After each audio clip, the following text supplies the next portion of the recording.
जैसलमेर में 5 महीने के विंटर शेड्यूल के बाद हवाई सेवा देने वाली कंपनियों इंडिगो और स्पाइस जेट ने अपनी सेवाएं बंद कर दी हैं। इसके चलते पर्यटन पर निर्भर लोगों के लिए मुसीबतें खड़ी होना शुरू हो गई है। इस बार उम्मीद थी कि होली फेस्टिवल पर स्पाइस जेट की सेवा 30 मार्च तक मिलती रहेगी, लेकिन 13 मार्च को ही सेवा बंद कर दी गई। स्पाइस जेट ने अपनी सेवाएं 31 जनवरी से ही बंद कर रखी हैं। आपको बताएं कि पर्यटन बढ़ने के वक्त यात्रा के टिकटों का दाम भी बढ़ जाते हैं, लेकिन इंडिगो के आने से यात्रियों को दूसरा विकल्प मिला, दाम में राहत भी मिली। ऐसे में अब दोनों कंपनियों ने अपनी सेवाएं बंद कर ली हैं, तो जो जैसलमेर, जो अपने आप में कनेक्टिविटी के लिए बड़ा दूर माना जाता है, वहाँ अगर होली पर आप जाने की सोच रहे हैं हवाई यात्रा से, तो आपको परेशानी ज़रूर होगी। पर्यटन पर निर्भर जैसलमेर वासियों के सामने भी चुनौती खड़ी हो गई, क्योंकि पर्यटन से काफ़ी रोज़गार वहाँ पर चलता है। इस पूरे मामले की पड़ताल करने के लिए हमारे सहयोगी श्रीकांत व्यास ने एयरपोर्ट के डायरेक्टर से बात की है। स्वर्ण नगरी जैसलमेर का हवाई अड्डा अब सुनसान हो गया है।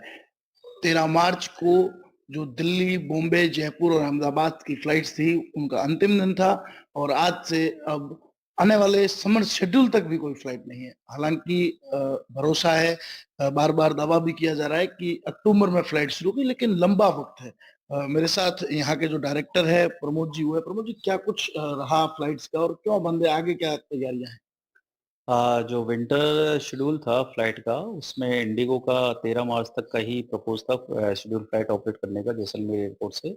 और 13 मार्च तक कंटिन्यू 4 सेक्टर के लिए उन्होंने फ्लाइट ऑपरेट की थी, जिसमें दिल्ली, मुंबई, जयपुर, अहमदाबाद थे। और उसके बाद में जो नेक्स्ट उनका समर शेड्यूल में अभी यहाँ पे जैसलमेर से कोई फ्लाइट नहीं है। स्पाइस जेट का भी यहाँ पे विंटर में अप टू 30 मार्च तक का शेड्यूल था, but due to operation reason उन्होंने स्पाइस जेट ने ऑपरेशन अपना 31 जनवरी तक ही यहाँ पे चलाया था। तो अभी समर में यहाँ पे कोई भी शेड्यूल फ्लाइट नहीं रहेगी और अक्टूबर ऑनवर्ड्स फिर यहाँ से दोबारा शेड्यूल फ्लाइट स्टार्ट रहेगी। जिस तरह से लगातार जो है फ्लाइट्स को लेकर हर बार कई संशय बने रहते हैं। इस बार उम्मीद थी कि जो होली का फेस्टिवल है उस पर स्पाइस जेट या फिर इंडिगो अपनी डेट्स बढ़ा के जो है फ्लाइट्स चलाएगा, लेकिन ऐसा नहीं हुआ। तो कितना नुकसान पर्यटन में लगता है होगा? हाँ, यस, उसमें ज़रूर थोड़ा-सा इसका इफ़ेक्ट आता है टूरिस्ट पॉइंट ऑफ व्यू से हम देखें तो जैसलमेर में, क्योंकि डायरेक्ट फ्लाइट कनेक्टिविटी होने से टूरिस्ट के लिए थोड़ा ईज़ी हो जाता है यहाँ पे आना। बट चूँकि अभी डायरेक्ट फ्लाइट यहाँ की नहीं है, तो इस पॉइंट को देखते हुए टूरिस्ट के लिए थोड़ा-सा जैसलमेर में लॉस होगा। और वैसे ये है कि इस बार थोड़ा-सा 30 मार्च तक स्पाइस का शेड्यूल फ्लाइट ऑपरेट करने का था, तो इसमें होली का भी फेस्टिवल कवर हो रहा था, बट कुछ ऑपरेशनल रीज़न रहे थे उनके स्पाइस का, तो उन्होंने अपना जो ऑपरेशन है वो 31 जनवरी को ही वाइंड अप कर लिया था। तो नो डाउट इसका इम्पैक्ट जैसलमेर के टूरिस्ट पे पड़ेगा मार्च के महीने में। ये अपना ऑपरेशन एक्सटेंड करने के लिए उस बीच में बात भी हुई थी, बट उनका भी जो एक्चुअल में इसके पीछे काफ़ी सारी एक्सरसाइज होती है कि वो आगे शेड्यूल को बढ़ाना ये वो है। बाकी इंफ्रास्ट्रक्चर वाइज़ देखा जाए या स्लॉट अप्रूवल में कोई इश्यू नहीं था। हमने जो उन्होंने स्लॉट माँगा था वो अप्रूवल कर दिया था। इंफ्रास्ट्रक्चर भी हमारे पास यहाँ पे कंप्लीट है। बट उनका समर में कहीं दूसरे सेक्टर को लेके कुछ होता है या कई बार लोड फैक्टर का एक इश्यू होता है। तो चांसेस रहते हैं कि इस वजह से उन्होंने है। बाकी नेक्स्ट उसमें भी हम अभी भी प्रयास कर रहे हैं एयरपोर्ट का इंफ्रास्ट्रक्चर डेवलप करने में। जैसे बिल्डिंग का टर्मिनल बिल्डिंग का भी एक्सपेंशन का प्लान चल रहा है और एरो ब्रिज के भी यहाँ पे काम चल रहे हैं, लिफ्ट एस्केलेटर का भी काम चल रहा है और जो पैसेंजर हैंडलिंग कैपेसिटी बढ़ाने के लिए हमारे यहाँ डिपार्चर जो हॉल है उसकी भी हम कैपेसिटी बढ़ा रहे हैं। तो ये सारे काम होपफुली हमारे अगस्त सितंबर तक कंप्लीट हो जाएँगे।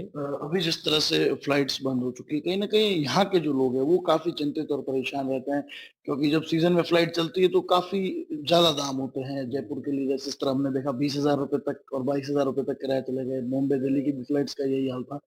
यहाँ के जो लोग हैं उनको ये सुविधा मिल सके, तो उसके लिए क्या प्रयास हो रहे हैं? क्योंकि वो कहीं न कहीं अपने आप को मायूस इस वक़्त महसूस कर रहे हैं। नहीं, इसके लिए हम हमारी साइड से मतलब एयरपोर्ट्स अथॉरिटी ऑफ इंडिया की साइड से कंटिन्यूअस हम इसमें एफर्ट करते रहते हैं और जो अदर एयरलाइंस हैं उनको भी हम प्रमोट करते रहते हैं और उनके साथ भी हमारी इस बारे में कंटिन्यूअस बात चलती रहती है ताकि ज़्यादा से ज़्यादा यहाँ पे शेड्यूल फ्लाइट ऑपरेटर आए तो उसमें जो फेयर का आप जो बता रहे हैं कि फेयर काफ़ी हाई हो जाता है पर्टिकुलर फेस्टिवल के टाइम पे। तो ज़्यादा एयरलाइंस होने से थोड़ा-सा कॉम्पिटिटिव फेयर रहता है, तो उसमें ज़्यादा फेयर नहीं जा पाते हैं।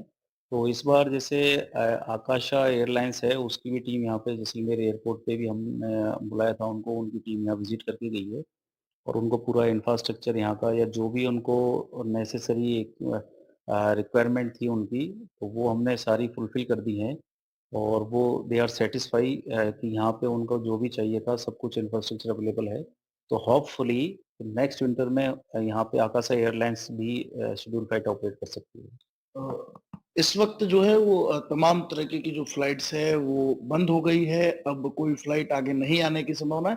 अक्टूबर में हालांकि फ्लाइट शुरू होगी, लेकिन ये बड़ा लंबा वक्त है। लेकिन उम्मीद है कि आने वाले दिनों में फ्लाइट्स आए, लेकिन अभी लोगों को ठगा और महसूस हो रहा है। श्रीकांत व्यास, एनडीटीवी, जैसलमेर।